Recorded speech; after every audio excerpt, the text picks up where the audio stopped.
Hey, Allie, welcome to the show. Hey, Britt. Thank you so much for having me. I'm so excited to be here. Definitely. I normally don't look this good in our podcast interviews, but we had FemTech fundamentals today. So I got my lighting all set up, got my good earrings on, the nice background. So, but you look awesome too. You're in like a co-working space. Thank you. Yeah, I am in a co-working space, which is kind of rare these days, but Super I have, rare. Super yeah, rare. I have three kids under four. Oh, So the chance of getting any work done at home is just not happening. And oh. very few people are utilizing the workspace. So it's actually really safe in here. So Yeah, I have interviewed over 100 people, and the number of people that have been in a public place, I would say less than 10% since I started the show. Oh man. Well, let's kick off our interview with background about yourself. Our listeners love to find out where our founders started, right? We usually don't come out of the womb say we want to work with vulvas and uteri, right? So what did you originally study? Did you have a career before this? And then how did you end up here? Yeah, of course. So my name is Ali Kassir, and I am the CEO and founder of Robyn. I'm originally from the East Coast. I grew up in New Jersey, and then I went to college in Philadelphia at UPenn, and I studied engineering. And then after Penn, I moved to New York, and I was there for 10 years. 8 of those years, I actually worked in finance.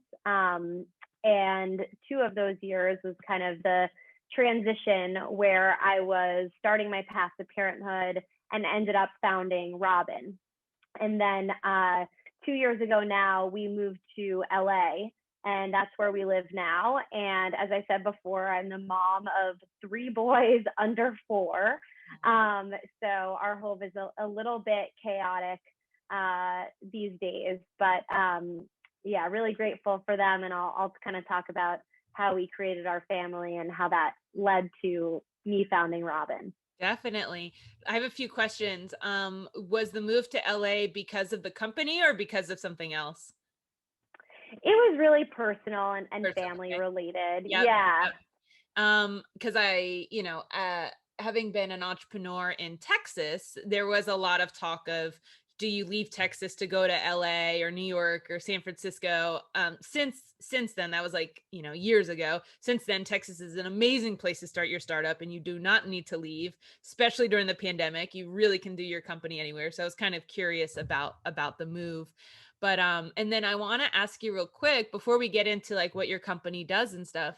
With your financial background, do you think that helped you become a founder? Because I argue very often that more scientists should become entrepreneurs, because entrepreneurship is just one giant experiment. It's one giant PhD where you're testing and you have no money and you're super stressed and you're just like trying to be humble and trust the data and try to prove something out. So what about a financial background, having worked in finance? Did you think that really helped you with starting a company? Yeah, I would say that both my educational background being in science and Mm, engineering and my work experience being in finance both really helped me out and set me up for kind of this entrepreneurial life. I mean, nothing can really prepare you for starting your own company, and there's so many highs and lows, and you mm. think you know what you're doing in the beginning, and then you're like, wow, I really didn't know what I was getting myself I into. still feel like that. But yeah, I mean, when I think about my educational experience, really what you're learning in engineering, undergrad is how to solve problems, right? Mhm. Your tests end up being, here's a blank white sheet of paper, like build me the solution, right? So having that, I think, problem solving, creative, but also analytical, mindset kind of really helps, when you start your own business. And then, of course, I think, the finance background definitely helps. We raised our first round of capital last year in November of 2019. And a lot of the skill set that I learned, when I was working in finance was really, helpful and important for getting funded because, as you know, I think only 2% of venture money goes to female founders. Yep. I don't know what the percentage is for solo female founders with 3 young crazy boys, but I think maybe it's even less than 2%. So yeah, I would say definitely having that finance background can help a lot. Absolutely. Quick question. Your undergrad, was it a liberal arts school? No, so I was actually in the School of Engineering and Applied Science at Penn. So there's 4 different schools in the undergrad. There's nursing, engineering, arts and sciences, and then Wharton is business undergrad. So I was in the School of Engineering. Yeah. Yeah, because I went to a liberal arts undergrad, and the lack of Scantrons and the number of presentations I had to give, I think put me in such a good position to be an entrepreneur in terms of like, explain that more to me, like investors don't give you a Scantron to take, right? They say, make me my argument, right? And give me a presentation on it. So anyways, was just curious about that. Let's talk about Robyn. What is Robyn? And then and feel free to, I don't know how the story flows. Is it better to start with why you started it or what it is? And then tell us how you started it. You pick which order. Yeah, sure. So Robyn is a digital platform for aspiring, expecting, and new parents. And what we do is we connect those parents with parental wellness and education tools and resources and providers. So if you think about the name Robyn, the way I like to think about it is you're Batman, we're Robyn, we're your sidekick. Yeah, so like, we're your sidekick every step of the way, from trying to conceive and fertility all the way through those first few years of parenthood. So our, 2 main products that you could use if you're an aspiring, expecting, or new parent who's listening.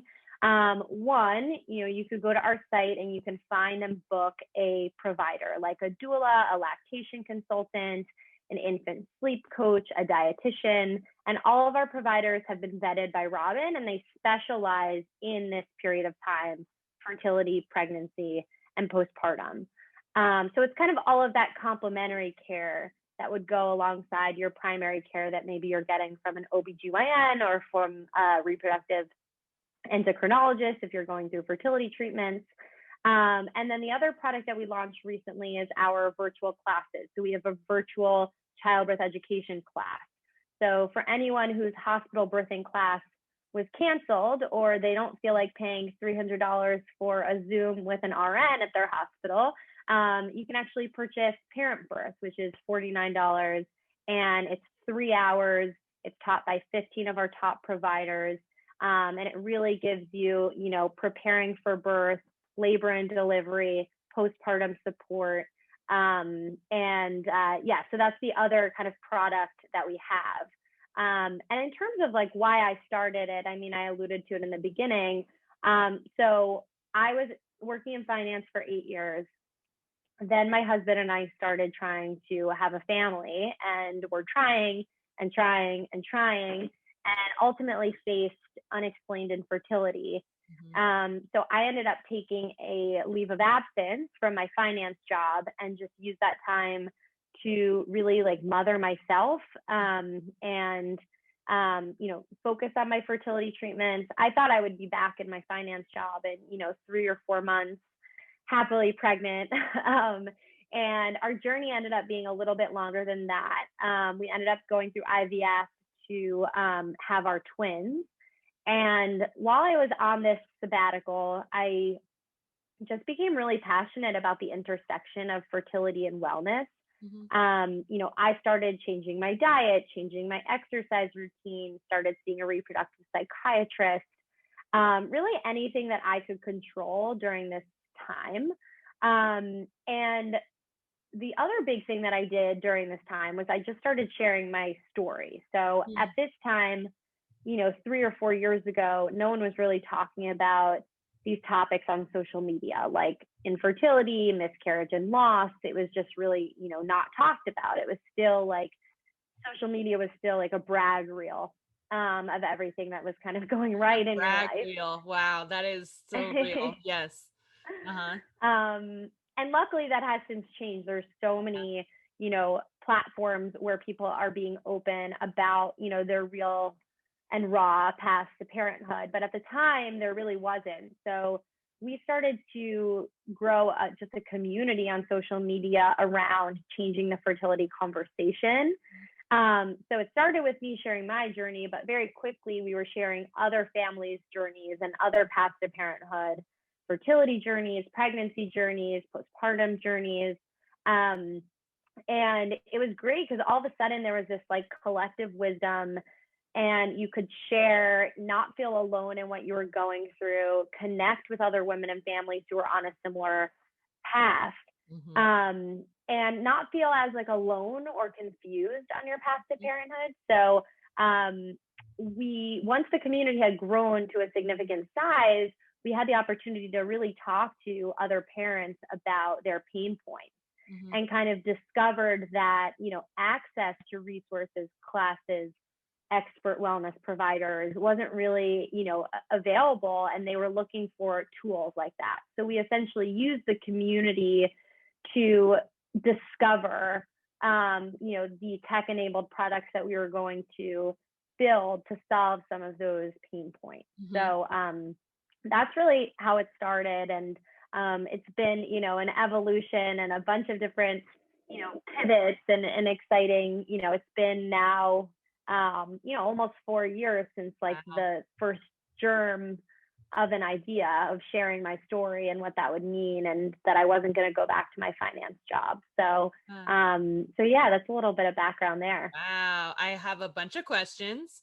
Let's start with where's the company at now? You said you fundraised. Can you give us some statistics on like how many families have been on the platform, or what kind of, just to let our listeners know like where you're at in the company's journey? Yeah, so we went through the discovery phase with our community about 2 years ago, where we really just listened and learned. And then a year ago, as I mentioned, we raised our first round of capital. So up until a year ago, we really didn't have the resources to build out the team, to build out the products. So suddenly, like that really opened, the ability to create, a real company out of what was once, me and an Instagram account. Where it usually starts. Exactly. So we are fairly, new, early stage. We launched both of these products, which I mentioned, the marketplace where you can find and book providers, as well as the class, in August. Okay. So it hasn't even been a full year that those products have been out there.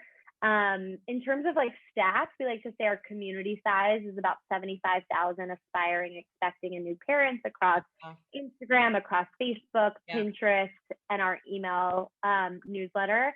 And we've helped like thousands of women through our classes and our programs. That's incredible. All right, a few more questions coming your way. I do a lot of consulting and mentoring with founders, and I am noticing a lot of founders in FemTech in particular, want to make marketplaces for, sexual wellness marketplace, fertility marketplace, motherhood marketplace. And I've personally never built a marketplace. I think that it can be amazing. I also think it can be incredibly challenging. This is not on our prepared list of questions, but now that I'm learning this, I'm sure there's a bunch of these aspiring marketplace founders listening. Can you give either a word of wisdom in terms of like, would you do it again in terms of a marketplace, or, what's the best thing about it? What's the worst thing about it? I'm also asking for myself to kind of learn too about a FemTech marketplace. Yeah, absolutely. The marketplace model is very challenging, right? Because you essentially have to figure out what the flywheel is going to be for both a demand side and a supply side. So in our case, the demand side is the community of aspiring, expecting, and new parents. For us, the supply side is, the parental wellness providers that we onboard to our network. I would say, would I do a marketplace again? Let me think about that for a second. I would say one of the advantages that we had going into a marketplace model was having already built out the community. So we felt like we already had a built-in demand side. So it's really hard to focus on both. You kind of have to figure out, okay, am I going to like focus on the demand or focus on the supply? Yeah. So over the past year, we've kind of switched gears where we kind of know how to grow the community through content and through, you know, the storytelling that we do. But the providers, we had to learn about the supply side, right? So this past year, we brought on 200 expert providers and started to create community amongst them. So we created a private one-to-one community where they can idea share and refer patients to one another. So it's really, you know, it's that community building skill, but you've got to kind of figure it out for both sides of the marketplace. And then once you got it to the right size and, you know, you have a supply that can meet demand or a demand can meet supply, it's about making sure that those connections are happening. So, you know, for us, I would say, you know, the marketplace model, I think it's really like a longer build. Yeah. And it's like a longer build, I think, before you can also monetize. Yep. So for us, we've always looked to like strategic partnerships and B2B deals as a way that we could have like supportive cash flow while we build out this consumer product. Because it also takes parents a little while to like adjust consumer behavior, right? And like learn that they can find and book a doula as easy as booking a restaurant reservation. Like that's not going to happen overnight either. So yeah, if you're going the marketplace model and you can't monetize early on, you really do have to figure out, well, am I going to be able to just perpetually fundraise for this? Or am I going to find another way, you know, to potentially fund it? So for us, we have a number of like hospitals, health systems, health plans that are very interested in our product at like a system level, where they might want to like have this available for their patients. So those are the kinds of deals that we're focused on right now, from just a traction perspective, so that we can continue to build out the marketplace in a like more sustainable way. Oh my gosh, possible. That is, next time a founder books me for mentor hours and they ask me about a marketplace, I'm going to say, go to minute 16 on this episode, because that was a really great kind of explanation. That was awesome. You said something about a reproductive psychiatrist earlier. What is that? I've never heard that term. Yeah, so maternal mental health is really its own field. And tell me more about this. What is that? There are psychiatrists, psychologists, counselors, coaches that specialize in the maternal mental health topics like miscarriage and loss, like infertility, like postpartum depression, postpartum anxiety, postpartum OCD, postpartum psychosis. There's a whole list of what's called perinatal mood and anxiety disorders. So that's really, you know, the person that you would want to go to if you're facing one of those challenges. You're not going to want to go to see a therapist that isn't like well versed in maternal mental health, because that's just not going to be that helpful for you if you're struggling with one of those specific issues. Yeah. And I was also wondering, like, if you're breastfeeding, you may not be able to take Prozac or whatever, you know, a day in, day out psychiatrist may prescribe. So these doctors probably have some kind of like maybe holistic or remedies they could recommend. Correct. Well, I mean, any psychiatrist should be well versed on like what is safe during pregnancy and what is not. But believe me, I think anyone who is on medication, it's best to seek out a maternal mental health professional so that they can be sure that they're putting together, you know, with you the right plan for either staying on medication, because in a lot of cases, staying on the medication is actually the best thing that you could do for you and your baby, or finding something that's, you know, an alternative that will work for you. Yeah. This is so awesome. So do you feel like your platform has, you kept seeing like doula. And so is it a little bit more for, you know, couples or parents that want to do kind of the at-home stuff? Or is this also a platform that's totally perfect for the classic, American woman who's going to go to the hospital. You know what I mean? Like, is it for both kinds of births? Yeah. So when we set out to create Robyn, like we know that every path to parenthood is different. But in the US, I mean, 98% of births happen in hospitals. Yeah. And while you're seeing a trend in like some standalone birthing centers, and you have seen home births tick up slightly during COVID, really at scale, birth is happening in the hospital. So our job is to meet, women and families where they're at, which is to be complementary to the primary care that they're getting from an OBGYN or from a midwife who's actually going to be delivering a baby or babies in my case.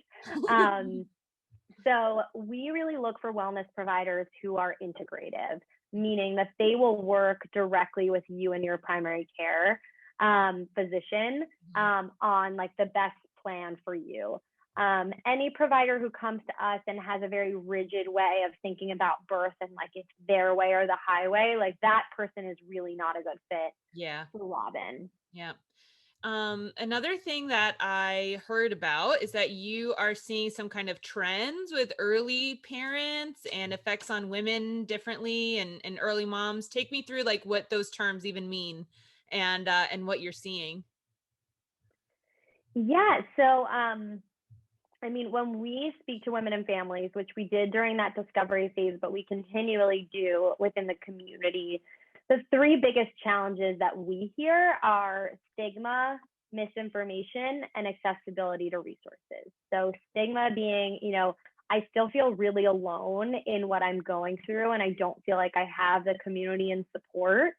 Misinformation, I think, as much as the collective wisdom sharing is great, you'll find a message board where, a random user is giving you health and wellness advice, and that's just not necessarily helpful. The number of social media threads that I have to be like, hey, geneticist here, tuning in, like to give you my opinion. Like, I don't know where you went to school, got your doctorate, but yeah. I mean, it can be really hard to sift through the misinformation. So that's why we built Robyn in a way where you can speak and work directly with the experts. And while hearing what another mom has to say can be helpful, you can also see both sides. Yeah. And then accessibility to resources. So when we speak to parents who say, listen, like I love my OBGYN, but they give me 6 minutes of their time every appointment. And like, that's barely enough time to do an ultrasound, let alone answer all of my questions on mental health and nutrition and lactation and infant sleep. And, is this normal? Is this normal? Is this normal? So it's like, that's why we built Robyn the way we did, so that you can have accessibility to more than just your doctor, and that it can be your team, your village kind of supporting you through that. I mean, the big movement that we have been pushing for at Robyn, and it is the name of our childbirth education class, but we're really trying to make it bigger than just one class. It's really a movement, is this movement for parent birth. So, the US has been systemically set up for childbirth. And what does that mean? It means like, baby's first appointment after birth is 3 days, whereas women wait 6 weeks to see their doctor after a vaginal birth, right? Which US is insane. Their vagina has stitches in it. Like they're bleeding ungodly amounts of blood. My sister just had her first baby. It's the first baby in our family. So I have 6 months ago, I would have been like, wow, that's crazy. But now I'm like, no, really, I saw it. I really saw this happen in real life. You're right. She needed to go to the doctor way sooner than 6 weeks, Yeah. I mean, I remember being at that first pediatrician appointment 3 days after having the twins and bleeding, obviously still, like, as diapers, you have a cool pack, and of course. Yeah. And asking the pediatrician, like, can someone check me out? Like, I'm not Wow, the yeah. one that needs help, right? And yet I didn't see that doctor till 6 weeks later. Yeah. So I mean, that's just one example. The other example that I think is really striking and that people need to talk more about is that the maternal mortality rate in this country is actually rising. So every year, more women die from childbirth or childbirth related causes than the year before. And there's a huge racial disparity. So if you're a woman of color, it's 3 to 4 times more likely to die from childbirth or childbirth related causes than a white woman is. So these are all examples of how like the US is just set up like for childbirth, but not for parent birth. So for us, like parent birth is this movement where we're addressing the parent who has also just been born.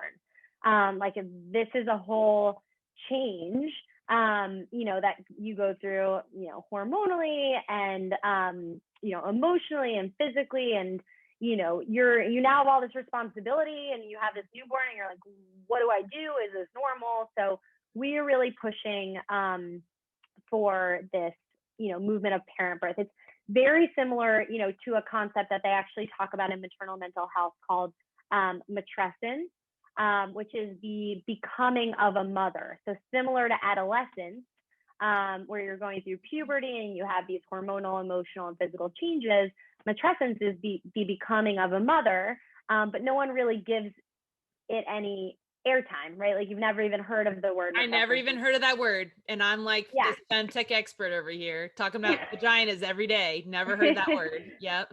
Yeah. So, it's championed by the mental health professionals we feature on our platform. It's championed by the doulas we feature on our platform. And for us, like, this is very similar to this movement for parent birth. Why are you calling it parent birth and not mom birth? I mean, every path to parenthood looks different. And, we are, inclusive of all different, types of families. And, for us, it's, parent is the most inclusive term we can use. And it's challenging sometimes because sometimes people, when we say parental wellness versus maternal wellness, it's, maybe not as obvious of what we're talking about, but for us, diversity, equity, inclusion is super important. And we really want all families to feel like they can find support on Robyn. I love that answer. I was a softball, like, wow, you're obviously inclusive. You didn't call it mother birth, like, so definitely. I love that. And we we try our best to make sure we're interviewing the most inclusive founders as well, because parenting is very, oh God, it's evolved sexualities and genders and colors and ages and sizes and all the things. And it's like, listen, I care about all the vaginas, even if you identify as a man. Like I still care, so that's what we're doing here.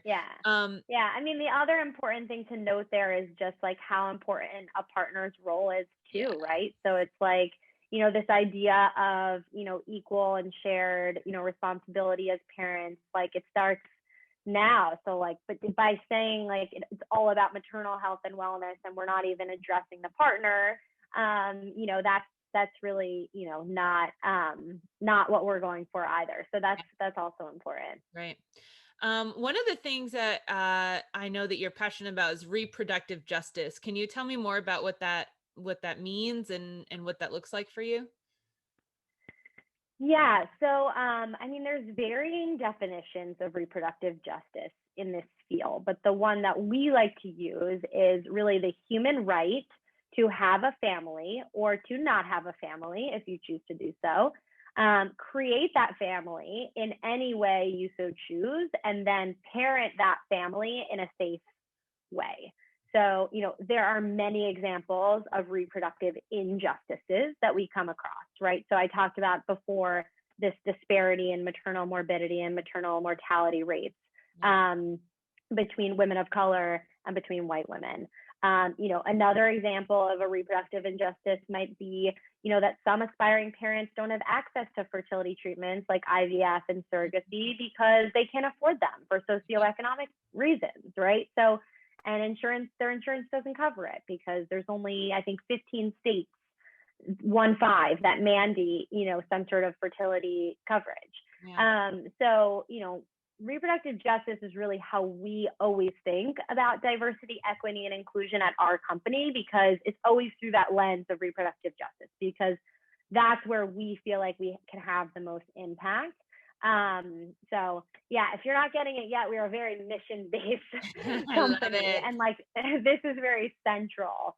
So whether it's creating a diverse provider network, whether it's sharing different paths to parenthood, whether it's finding a way to advocate for political change, like we really, this is our like very central to the company. Yeah, I love it. I love it so much. This is, I'm really excited to see this. FemTech did exist even before the word did, but it was mostly about how can we help affluent white women get pregnant.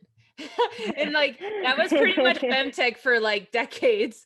And then now there's like this new like, hey, like women need help in different phases of their life, not just during getting pregnant. Like, actually women of different races have different needs, like, and so I'm really excited about us looking at it in all different ways. And, I always tell people, sure, there's areas of saturation in FemTech, but it's mostly for affluent white women. Like if you look at it with a different lens, like everything still needs innovating. One of my last questions for you about Robyn and your mission here is, what are some ways that we can break the stigma around infertility and especially loss? We have had some infertility folks on here, IVF stuff, so we've kind of talked about that, but really love to hear some more about what are the rates and the statistics and like of loss of pregnancy, and like how do you guys address that? Yeah. So, the numbers straight out, like 1 in 8 couples struggle with fertility issues. So that's one stat. And then the other stat is 1 in 4 pregnancies end in miscarriage or loss. 1 in 4. 1 in 4. 1 in 4. Wow. And that's actually considered a conservative number when you think about all of the early miscarriages, which are sometimes called chemical pregnancies, that can happen, really early on. So those are the numbers. It's extremely common. And of course, you can see from our Instagram and our platform, like we're all about storytelling and sharing. I know from personal experience, like when I opened up and shared my story, women in my like immediate network, family, friends came out of the woodwork I had never known had struggled with, miscarriage and loss or infertility before, kind of sharing their stories and supporting me on my journey. So, not everybody is going to be like me and post to social media. That's not necessary. But I think making sure you have some outlet, like someone that you can talk to about these things, because, the stigma is really another word for shame and feeling like you're alone. So I think sharing is super important. I also think like there are language things that we could change around, that would help in changing the conversation. So let's take these 2 words, right? Infertility. I went through IVF. I was diagnosed with unexplained infertility. I then went on to have a natural pregnancy to have my third. I didn't even like mention that. Surprise on the other side of it. So like, am I infertile? Like I had 2 kids via IVF and then I had a kid naturally. Like, so should I be called infertile? I just don't even think it's like it's the appropriate term. And it's a very, it can be just a very harsh term to hear as a woman, that you are diagnosed as infertile, which just feels like it's just a block in your path to parenthood.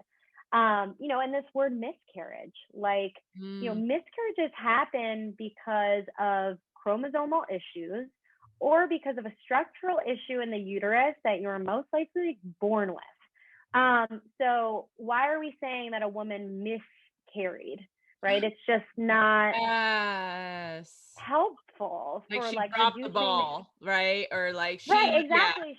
she tripped Yeah, and like fell, she, or like some kind of an right. insinuation that it was her accident, her doing. Interesting. Right. And Like to women think are about. already blaming themselves, right? Like Yeah. women are already blaming themselves for feeling like, incompetent or, not like a full woman, that you're not able to, conceive or not able to carry.